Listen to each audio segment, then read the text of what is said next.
Hello guys, tuturuan ko kayo kung paano gamitin ng tama si Freddy. Siyempre, early pa lang makipagbalagbagan na agad kayo. Huwag kayong matatakot kasi meron naman kayong recall.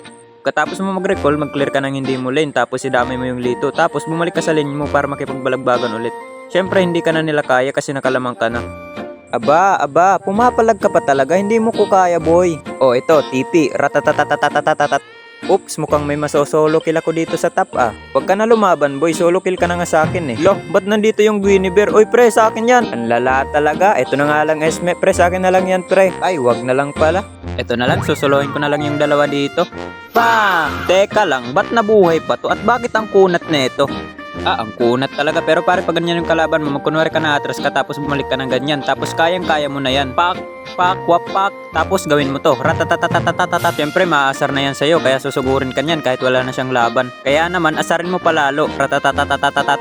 Ratatatatatatat. Tugod mga kaibigan, eto na si Freddy, pinasok yung dragon. Kaso lumipad ito, kaya pumunta siya sa dalawa. Sabay wapak. Pak. Siyempre, diri pa kita humanig dadamay tapay ni nga ulod. Pak. Tapos ultihan tanenin. Ratatatatatatatatatat. Ay, pasensya na mga pare, di ko napigilan magwaray. Ganda kasi ng laban dun eh, hindi ko napigilan magwaray. Pasensya na. Ito na lang, panoorin nyo.